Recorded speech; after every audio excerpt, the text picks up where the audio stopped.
So now IDFC first bank limited अब देखिए 81 80.80 के अराउंड यहाँ पर प्राइस आ चुका है और हम देख रहे हैं लॉन्ग टर्म के लिए, क्योंकि आज अगर आप देखें तो हो सकता है कि बैंक निफ्टी में बॉटम बन चुका है और ऐसे में यहाँ पर बैंक्स जो गिरावट झेले पड़ी है यहाँ पर अब बाई का टाइम आ चुका है। तो कैसा है यहाँ पर लॉन्ग टर्म के लिए आईडीएफसी फर्स्ट बैंक?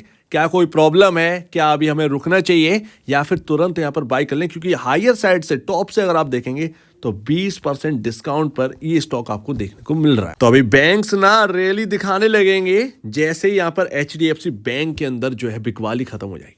अगर मैं आपको बताऊं तो एचडीएफसी बैंक एक रोड़ा बनकर रह गया है बैंक निफ्टी के अंदर। प्रॉब्लम क्या है? अगर आप उठाकर देखेंगे एचडीएफसी बैंक का टर्नओवर 5,000 करोड़ का टर्नओवर हो गया। 5,000 करोड़ का टर्नओवर है इस स्टॉक का, लेकिन अगर आप देखोगे तो ये आज अपने हाईज पर भी नहीं जा पाया।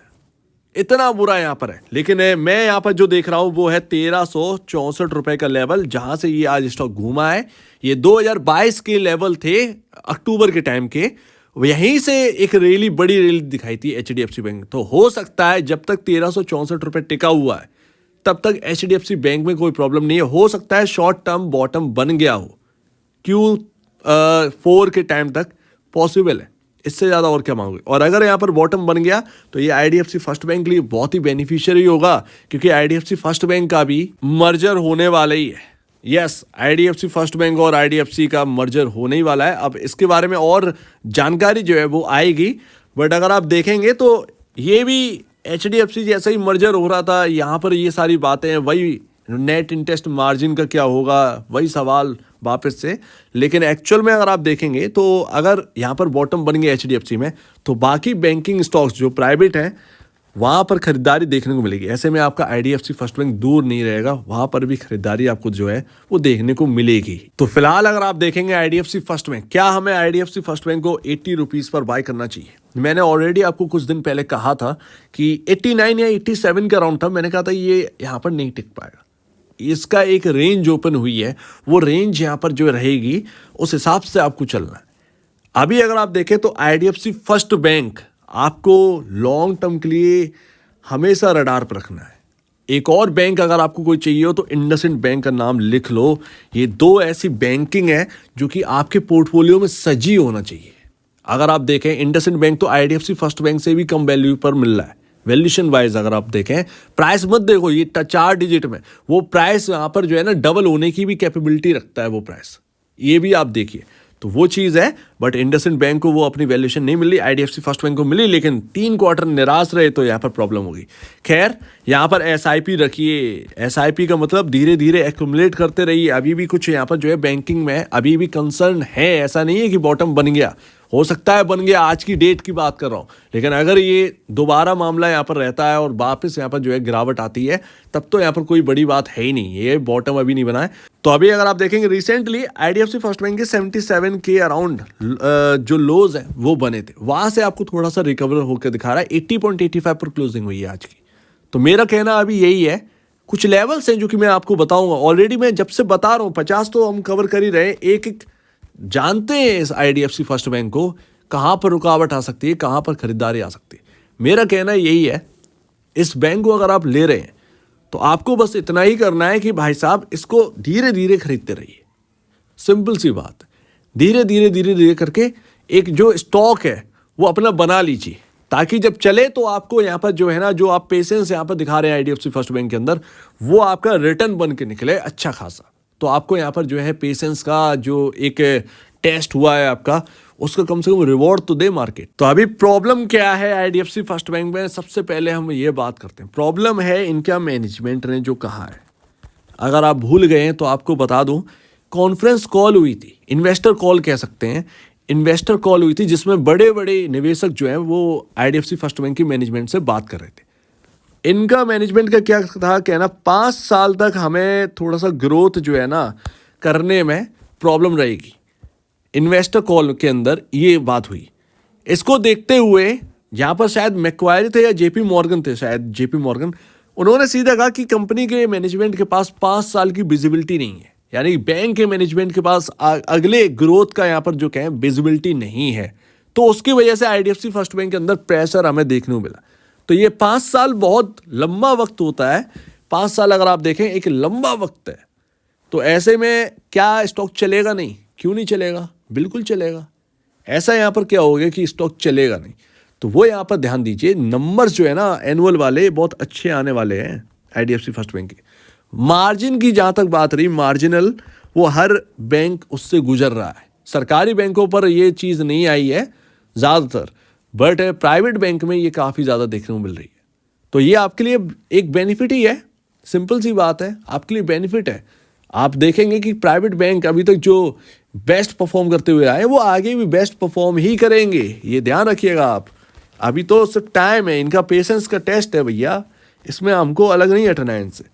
18.86 का आज यहाँ पर जो है पी रेशियो देखने को मिल रहा है और 17.60 का इंडस्ट्री पी हमें देखने को मिल रहा है। तो अभी भी अगर आप देखें तो थोड़ी सी वैल्यूएशन हाई है 18.86, बट अगर मैं उस हिसाब से देखूं कि ये जो इंडस्ट्री पी है वो कभी 21-22 पे था जब एचडीएफसी बैंक 1700 पे था, तो इंडस्ट्री पीयर गिरे हैं, उस वजह से यहाँ पर जो है ना गिरावट आई है। तो यहाँ पर ये भी ध्यान रखना है। कुल मिलाकर अभी भी स्टिल जो मैं रेंज बनाकर बैठा हूँ 75-77, आप देखें 75-77 ऑलमोस्ट आ गया। आप कह सकते हैं 75 से 90 ये एक रेंज रहेगी आईडीएफसी फर्स्ट बैंक की। बस यहाँ पर आपको एक्यूमुलेट करना है अगर करना है तो। और प्राइस टू बुक वैल्यू अगर आप देखेंगे तो 1.81 टाइम पर अब आ चुका है, 1.81 टाइम पर आ चुका है। ये कभी 2 के ऊपर निकल गया था, तो 1.81 टाइम पर आपको देखने को मिल रहा है इसका प्राइस टू बुक वैल्यू। तो मेरा कहना यही है कि यहाँ पर ना देखिए प्रॉब्लम असली कहाँ पर होगी, अगर ये नेक्स्ट क्वार्टर Q4 भी है ना, यहाँ पर भी आपको मार्जिन टूटते हुए दिखे, तब तो भैया एंटायर बैंकिंग में कहीं ना कहीं बड़ी प्रॉब्लम चल रही है। तब तो फिर कहीं ना कहीं एक बड़ी प्रॉब्लम चल रही है प्राइवेट में, खासकर यहाँ पर जो है चल रही है। अगर दोबारा यहाँ पर Q4 में ऐसा निराशाजनक यहाँ पर चीज़ें हुई तो फिर वो एक अच्छी बात नहीं होगी, बिल्कुल भी अच्छी बात नहीं होगी। ऐसे में यहाँ पर स्टॉक जो हम रेंज भी बना रहे हैं वो रेंज और वाइड हो जाएगी। तो फिर जो वैल्यू अभी मिल रही है, जो हाई प्रीमियम पर अभी आईडीएफसी फर्स्ट बैंक अभी चल भी रहा है, अगर आप देखोगे तो वो फिर क्यों रहेगा प्रीमियम।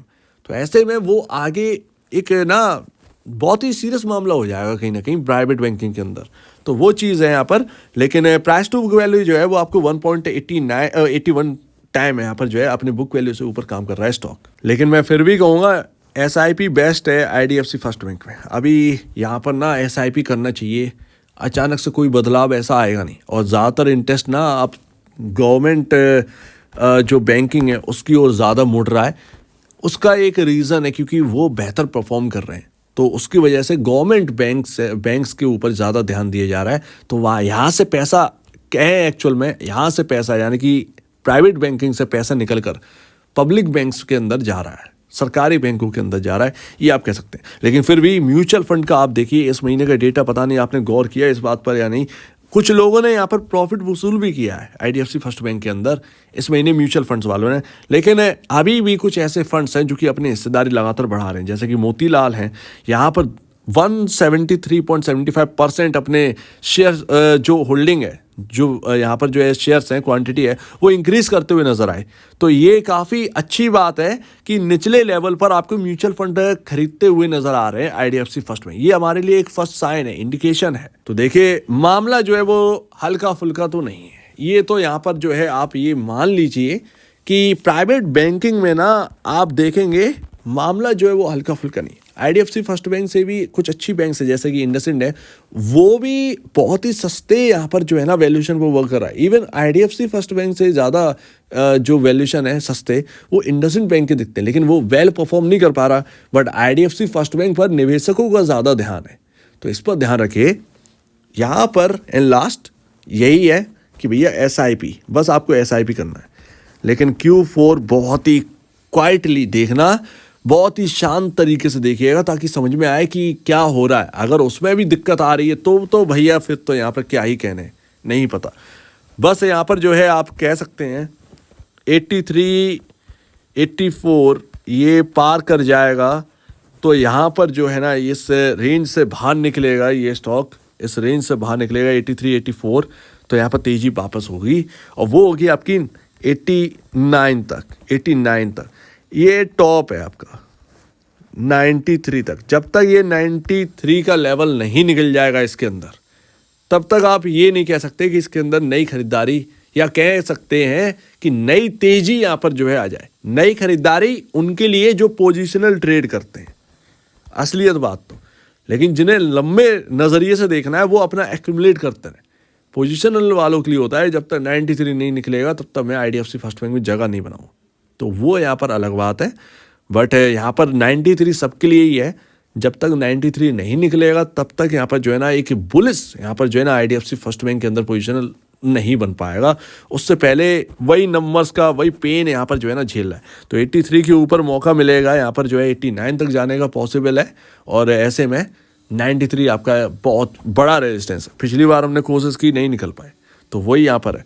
सो उम्मीद है काफ़ी कुछ आपको समझ में आया होगा। इससे आपको ये समझ में आ गया होगा कि SIP यहाँ पर करनी है, यानी कि अभी कोई बड़ा रिटर्न का चांसेस नहीं है।